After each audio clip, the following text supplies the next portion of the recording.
Grab a cup of coffee and start your Sunday with Change Your Attitude, Change Your Life. Change Your Attitude, Change Your Life features stories to inspire, motivate, and empower you. Live your best life now. Listen, learn, think, and decide. Change Your Attitude, Change Your Life. Every Sunday morning at 9 on the Talk of New York, AM 970, The Apple. Visit cyacyl.com.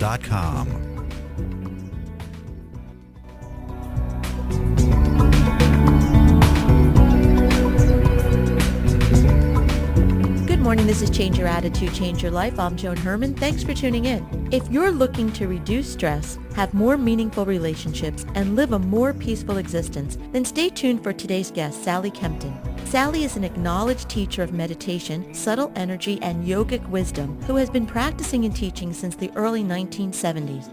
Sally is known for her ability to bring her teachings to daily life. She has spent more than 40 years practicing, studying, and teaching meditation and spiritual philosophy. Sally is the author of the book Meditation for the Love of It, and she is a regular contributor to Yoga Journal. Good morning, Sally. Thanks so much for joining us today. Well, it's a pleasure, Joan. Sally, Elizabeth Gilbert, author of Eat, Pray, Love, wrote that your book, Meditation for the Love of It, is like a precious roadmap generously handed over from a seasoned and experienced pilgrim. And Sally, that's what I would like to accomplish today if we can. I would like for you to give our listeners a roadmap that they can use to get started on their own personal journey of self-discovery. That's a fabulous idea, Joan. As long as it's not a tall order, then we're okay. Well, I was about to say it's a tall order, but all right, but let's change our attitude about that. It's actually right. a very simple thing, and it's essentially a question of making meditation a priority. Sally, I would like this to be a meditation 101. I'd like to assume that our listeners have very little knowledge about what meditation is, and we're going to keep it very simple and basic so that people can take these principles that we're going to discuss today and automatically employ them on a daily basis, that they can integrate what you're going to teach them. Well, before we get into that, I'd like you to talk a little bit about what happened to you in the early 1970s that changed your life. At the time, I was a journalist in New York City, actually, writing for the Village Voice and Esquire and New York Magazine, and very much on a fast-track life. And one day in my living room, I had this overwhelming experience of love that just came out of nowhere. And that experience made me, first of all, realize that, oh my God, that's how I want to live. I want to feel that love all the time. And two, oh my God, my mind is a mess. And, it's impossible for me to hold on to that state of love because I'm constantly worrying and thinking and getting distracted. And that's what got me started meditating. Sally, just to interrupt for a moment, because two thoughts that are going through my mind immediately. Number one, had anything like that ever happened to you before? And number two, why didn't you ignore it? I mean, most people may experience something like that, and it just is something in passing. What was it that really resonated with you that made you make these life changes? Well, I'd say the first thing that caught my attention was that it was so powerful. And if you've ever had that kind of experience, that kind of awakening experience, you know that it carries with it a conviction that this is the truth. In other words, that at the time I was writing a novel about male-female relationships, which was all about the pain and the misunderstanding. And what I saw in this moment was that, in fact, it's not about pain; it's about love. And because my sense is over the years that because love is the deepest truth of life, when you have a recognition of it, it kind of demands that you pursue it. However that recognition comes, and that's in any case how it happened with me. It's, I think, very often when we get interested in meditation or in yoga, which is, of course, the avenue that a lot of people come into these practices from, it's often for two reasons. One, because we're suffering, because because our lives feel like they could be more, and two, because we have a glimpse of something that's greater, something that's better, something that actually comes from inside us. That the thing about this kind of experience is that it carries with it a recognition that the thing you're looking for is inside you. So it actually makes sense to, kind of carve a path through all the thoughts, all the emotions, all the misunderstandings that are in the way of actually experiencing that state of, of radical well-being. Now, Sally, when you first began meditating, were you a spiritual person at that point? Not at all. In fact, I was a left-wing political person, and and the culture I was in actually disdained spiritual practice. So that was part of what made this so radical. And also, I would say, because I kind of went from 0 to 60 in one sense, it's made me very conscious of that moment when a person who's living a very outer-directed, stressful life can actually start to turn towards peace. It's a very poignant, pregnant moment, and a lot depends on the support we get at that moment. What is meditation? Let's give our listeners a definition of what it is that we're even talking about. Meditation is a process where you focus your attention on something that takes your awareness from the distractions of thoughts and even external circumstances and focuses it inside on that part of yourself that's free, that's peaceful, that's aware, and that's naturally loving. And we can do this in a lot of different ways. Often when we're starting, we start our practice by focusing on something very concrete, like the breath, or like a mantra, a particular word that can focus the mind. But the aim is always to allow the mind to settle back into its source. And when the mind does that, when our concentration settles back, settles inside, settles into something like stillness, then extraordinary things happen inside the body and mind. And one of the really exciting things that's been going on in neuroscience in the last 10 years, the last 20 years actually, is that we've begun to understand that the brain is actually plastic. The brain changes. Scientists used to believe that the brain was fully formed at a certain age, and that from that age on it just started to decay. But one of the things we've discovered, and that's very allied to observations that neuroscientists have made of meditation practitioners, is that the brain has the capacity to grow and change. And a lot of this information came from fMRI studies that were done on the brains of people who were meditating. For example, one of my favorite studies was done at the University of Wisconsin, and they took a group of biotech workers who were living incredibly stressful lives, many of them in having difficult relationships with their spouses, experiencing a lot of worry, a lot of feelings of overwhelm, and they taught them a very simple meditation practice where you focus on the breath, and whenever the mind wanders, you simply bring it back to the breath, and you do this for 20 minutes at a time. It's very simple, it's very concrete, and what happened is that after 3 weeks of doing this practice, they tested them again, and they saw that the areas of the brain that indicate high stress, distress, and depression were experiencing far less activity than the areas of the brain that indicate joy, harmony, and peace. And all this happened after just 3 weeks of meditation, of regular meditation practice. So it's really, really an extraordinary thing that we've been able to understand about the power of a simple meditation practice through these studies. Now, Sally, are there different types of meditation? Yeah, there are. Meditation is of two essential kinds. There's a meditation of concentration where you focus on something. You focus on the breath, you focus on a mantra, you focus on a part of the body. I often ask people to meditate by turning their attention into the energy center in the middle of the chest where, what we call the heart center, and then breathing into that area with a sense of that the breath is bringing their attention inside to the heart. that's one form of meditation, concentrative meditation. And many of the practices, the meditation practices that people do are based on concentration, on focus, because, of course, part of the skill that we learn in meditation is the skill of focusing the mind, which is actually a tremendously important and powerful piece of learning that meditation can help us with that translates into the rest of our life.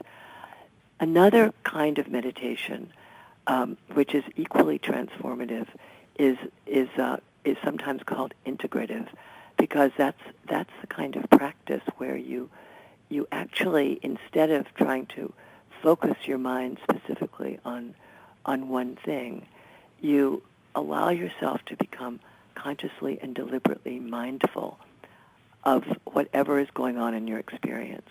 So you might, at one moment, and the people who are listening can do this, you can do it with your eyes open. You pay attention, for example, to the sensations that are going on in your body. Maybe there's a stiffness in your neck, or maybe there's a little congestion in your nostrils, or maybe you feel some fluttery energy in your stomach, and you just notice those sensations, and you notice the feeling of the breath coming in and out of the nostrils, just the breath touching the nostrils, a little bit cool on the inhalation, a little bit warm on the exhalation.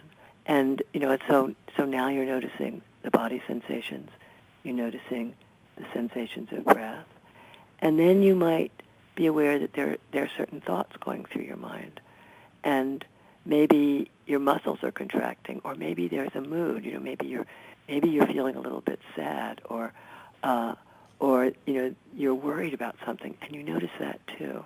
So this is the meditation of mindfulness, where you simply become present to whatever's going on in your experience, moment by moment by moment.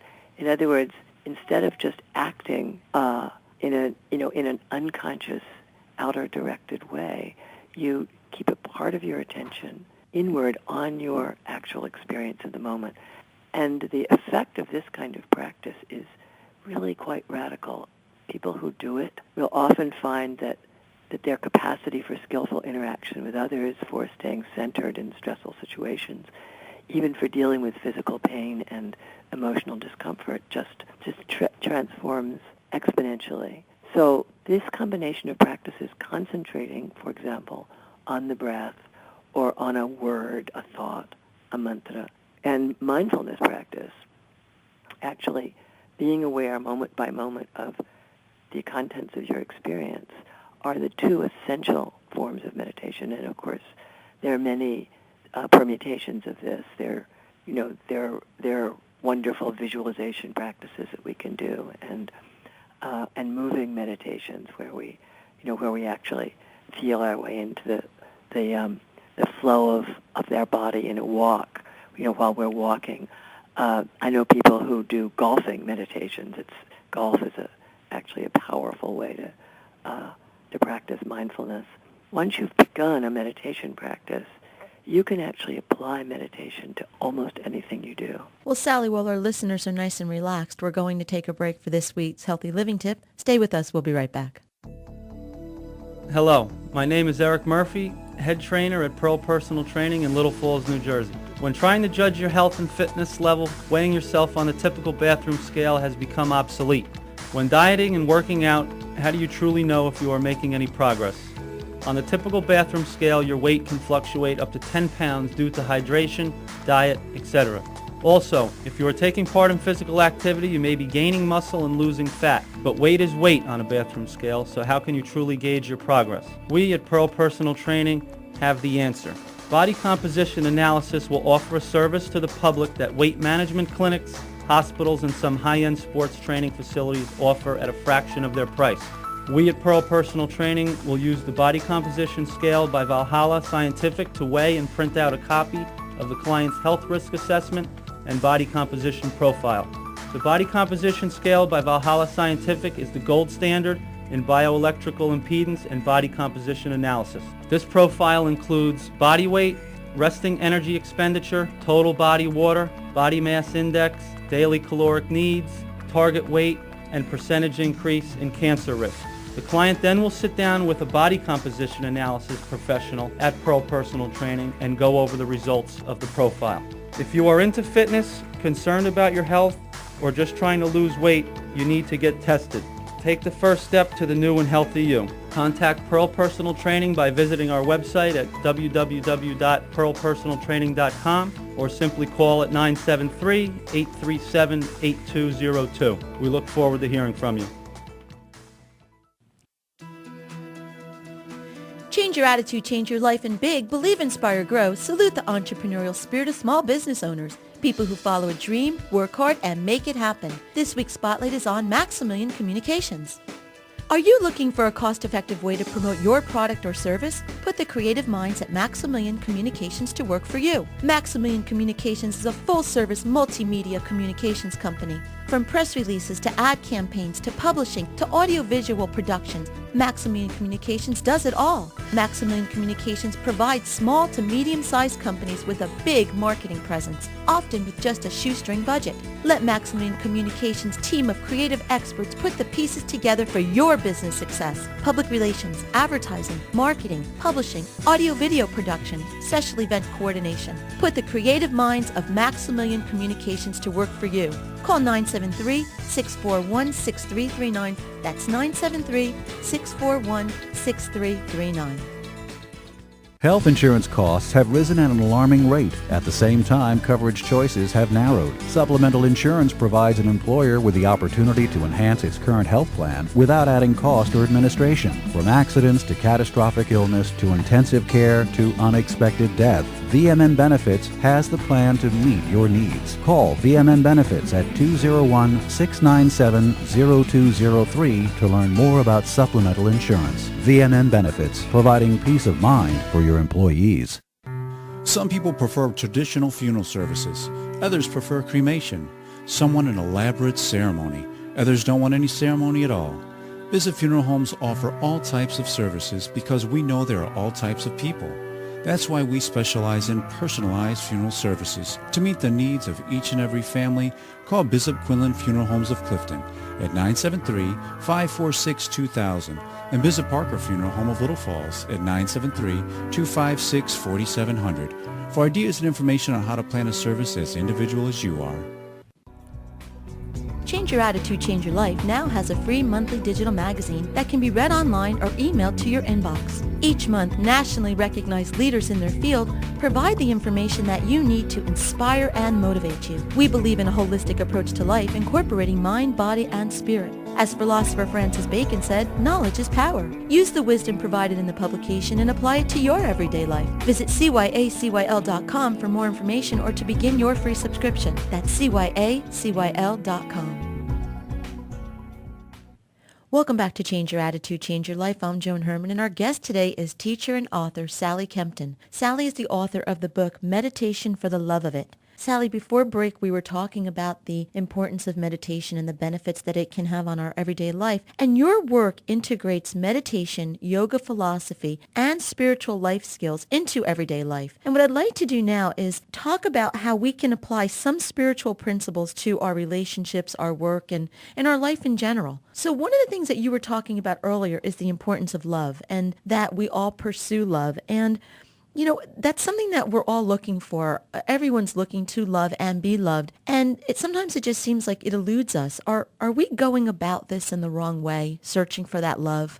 Well, I would say most of us are searching for love from a position of woundedness. In other words, we're searching for love based on unconscious understandings about what love is like, based on our childhood. And one of the real tricks of finding love is to actually learn how to turn inside and find the source of love within yourself. Because, you know, when I was in college, one of my friends and I used to do this kind of chant game where we would say to each other, "You can't love anybody else unless you love yourself," and the other one would say, "You can't love anybody else unless you love yourself." You know, that's something we all know, right? Mm-hmm. So the question is, how do you love yourself?